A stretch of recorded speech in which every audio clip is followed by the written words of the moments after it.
Updating games after launch is no longer something rare. If anything, the opposite is now unusual.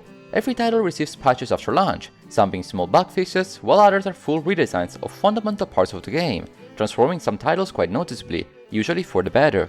But while games are updated all the time, even 10 years after launch, reviews tend to be static, frozen in time. Does this model of reviewing games guarantee fairness of judgment, or is it outdated and should reviews be updated alongside games? First things first, roll the intro.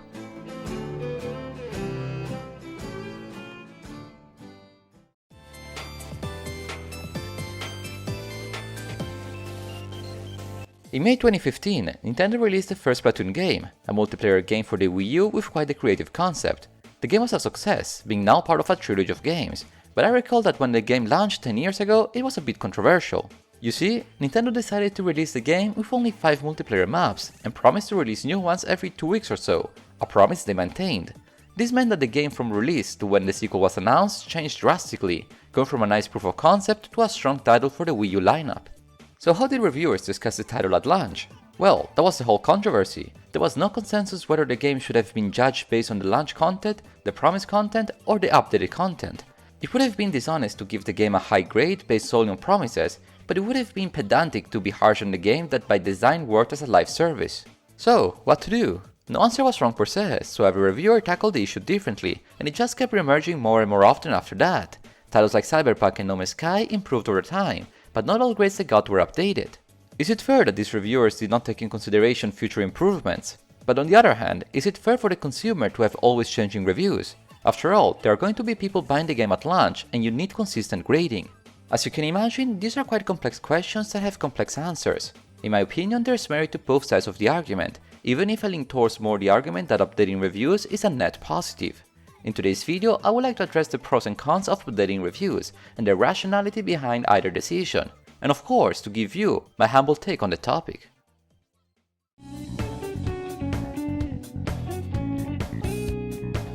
To answer the question, should reviews be updated, we do have to define the scope of a review. Everybody is familiar with the definition of what a review is, but what is its purpose? Many would say that the scope of a review is to suggest the audience to buy or to avoid a newly released game, but that's only partially right. In my opinion, a review is more than that. It is yes, the transcription, either in writing or in video format, of the perceived enjoyment reviewers had with a game, but also the analysis and explanation of the game's structure and thus its potential. A review looks both at the game as well as the context around the game. Let us say that I were to review the upcoming Sid Meier's Civilization 7. When it comes out next year, I know for a fact that elements like the balancing between every faction are not going to be perfect right from the get-go, simply because the volume of people who will play the game at launch is thousands of times greater than the playtester the game has during development. That's true for virtually every strategy game. In theory, in my analysis of the game, I would need to penalize it and state something like Civ 7 has some exploits, but in practice, as a fan of the series, I know that developers will nerf and buff some aspects of the game in order to placate the issue in the upcoming months in what are going to be free updates. This means that a good review, in my opinion, is not only a static orthodox take on a game at one point in history, but rather an explanation of how a game is going to be maintained over the years. I will tell you how the core of the game is and how much fun of it I will have with it, but pedantically go about the smaller elements that I know that are going to be fixed in upcoming patches would be of no use for the viewer. But of course, even the best reviewer doesn't have the superpower of looking into the future. No one in August 2016 would have bet a dime that No Man's Sky would have redeemed itself in 8 long years. Are reviewers to blame if they gave a negative grade back then, despite the developers' massive work and effort put into the game after launch? The answer is of course not. Again, you can't blame them for not reading into the future, but those old reviews describing the game as a missed opportunity do not hold much ground, defeating the point of the review itself. So, what to do? The situation becomes trickier since you can imagine that updating reviews is a logistical nightmare. Sure, games change and improve gradually over time thanks to updates, but every individual update is not enough to justify a new review. In the Splatoon example of the intro, where reviewers supposed to increase the grade of the game by 2 cents for every new map and gear added into the game, what version of the game would have been considered new enough to justify a new review? This sounds like the ship of Theseus paradox all over again. If you change one part of a ship at a time every day, when does it become a new ship and stop being the original one? For our discussion on game reviews, it is easy to say that after 8 years a game is very different from when it launched, but at what point in time can we consider it to be a new game? Due to this, it makes sense not to update a review written at launch, so every game gets the same treatment and no forgiveness is given to potential improvements. After all, the date at which a review is written is indicated in the article or in the video, so the player is aware that the review was made in a specific place in time. What I found more useful therefore is not much to erase the old review, but to write articles or make videos about games 1, 2, 10 years after release, to make retrospectives.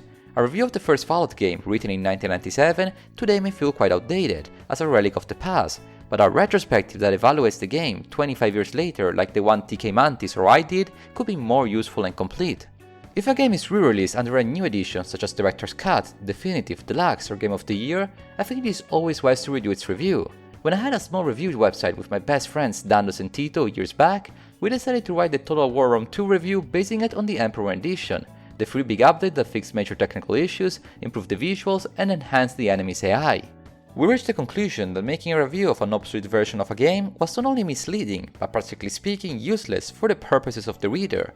To this day, I still believe it to be the case, so for that reason, if I make a video review of another title, I always make abundantly clear that I'm reviewing the game years after its original launch, and not to pretend that I live in the past. It is important to keep in mind that the vast majority of games will have marginal updates after 1 or 2 years from launch.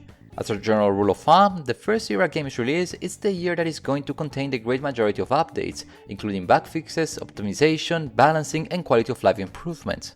After that, there are going to be very few specific updates that have more to do with the software proper functionality than the gameplay itself. It would be too pedantic even for me to increase a review by a tenth of a mark because some backend functionality was slightly optimized for a very specific graphic cards that I may not even have.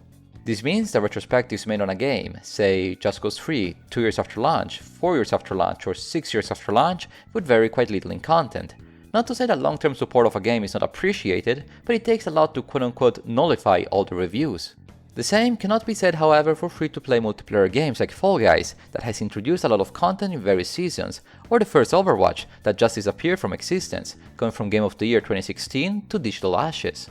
In these cases, it is wise to check the most recent news, since a game can quite literally skyrocket into a must-play or fall into obscurity. Point being that in my opinion, updating reviews after launch does not mean to erase the past and pretend a game did not have problems, but rather to expand an already expressed judgment with updated information based on the game's updates.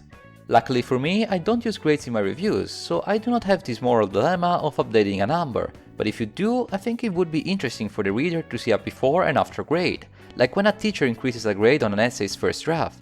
If I had to give a grade to Splatoon at launch, I would have probably gone with a low 7. The concept of the game was great, but 5 maps were too few, it got boring too quickly. At the end of the Splatoon cycle, just before the servers closed down, this grade would have probably increased to somewhere between an 8 and a 9, perhaps even more. In my opinion, updating reviews is a net positive, since they do not cancel the past, but bring a more honest and useful opinion on a game in its current state. While the details on how and when to update a review are up to debate, I think there are only but benefits to review a game more than once over its lifetime. Since it is important to call out wrongdoings of the past, it is as equally as important to be thankful when developers make some effort to rectify the game's bigger flaws, and thus reward the game with a second evaluation years after it launched, with of course, an updated review.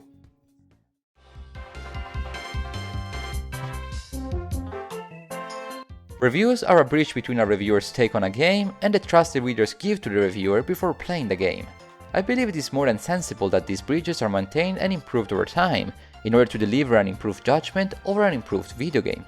While I understand the justice point of view that developers need to be kept accountable for their mistakes and lies, I believe there are titles that can seek redemption, and thus newer reviews that reflect the progression the title made over the years. I'm not sure if fully erasing all the reviews is the answer to this dilemma, but I definitely see value in retrospectives, reviews written years after launch of the game. With games these days getting updates after updates, I believe that to have a complete picture of a game's quality, we need to look both back when the game came out and into the future when the game is improved. If you made it this far, I wanted to thank you one-to-many review times for watching today's video. As per usual, I'm fully aware that this series of videos regarding review writing is quite niche, but I do enjoy discussing this topic and I feel quite passionate about it. Let me know what you think about updating reviews. I wish you all a wonderful day, and until next time, arrivederci.